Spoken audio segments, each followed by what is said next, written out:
Tempering is the process of heating chocolate, cooling it down, and then raising the temperature again.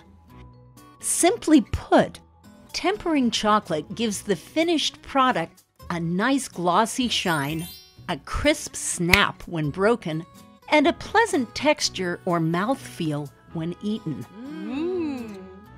Tempered chocolate also sets quickly and doesn't melt in your hands as soon as you touch it. Chocolate that has not been properly tempered takes a long time to harden. It can have a grainy texture and can develop unsightly white blemishes through a process known as blooming. Chocolate contains fat known as cocoa butter. When cocoa butter solidifies, it can form various types of crystals that have different melting points. Only one of those crystals has the kind of characteristics we want. By tempering, we encourage the formation of this kind of crystal. While there are several methods for tempering chocolate, we'll be using the seeding method. When you purchase a chocolate bar at the store, it has already been tempered. By setting aside some of the tempered chocolate and introducing it into your melted chocolate, the fats in the melted chocolate are encouraged to form the same kind of crystals as those in the tempered chocolate.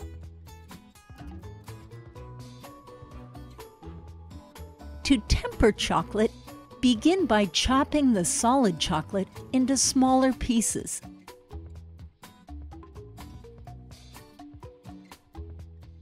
Once you're finished chopping, place about 75% of the chocolate in a bowl. This is the chocolate that will be melted. The remaining 25% will be used to seed the melted chocolate. Chocolate can be melted in the microwave or using the double boiler method. Here we are using an improvised double boiler. Place about 1 inch of water in a saucepan and bring it to a simmer. Place the bowl of chocolate to be melted on top of the saucepan. The steam from the water will create indirect heat, so the chocolate won't get too hot and burn. Use care to avoid getting water into the melted chocolate, as this will cause the chocolate to seize and be unstable. This can happen if your bowl is too small. Begin stirring the chocolate with a spatula.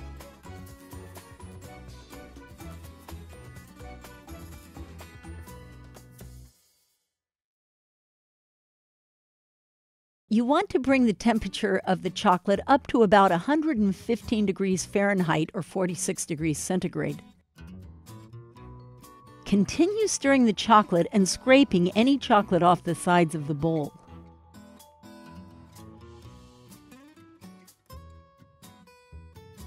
Once the chocolate has reached the correct temperature, remove it from the heat.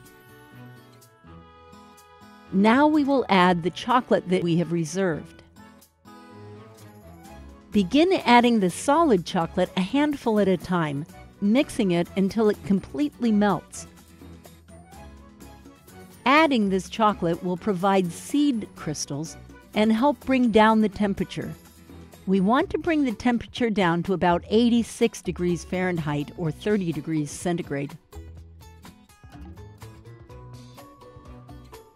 Continue this process until the chocolate has reached the correct temperature. By adding the chopped chocolate at the beginning and then adding larger chunks at the end, the smaller bits will melt and you can easily fish out the large chunks of chocolate if they haven't melted completely when the mass has reached the correct temperature.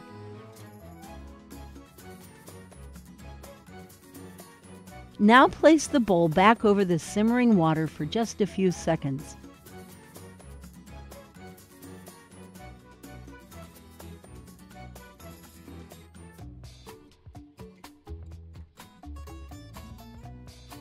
Remove the bowl from the heat, stir the chocolate, and check the temperature.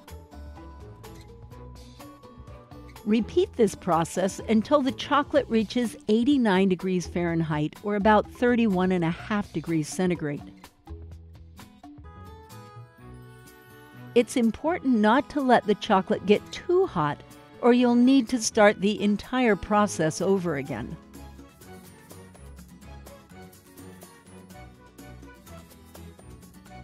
Now the chocolate is tempered and is ready to be used for coating or pouring into molds.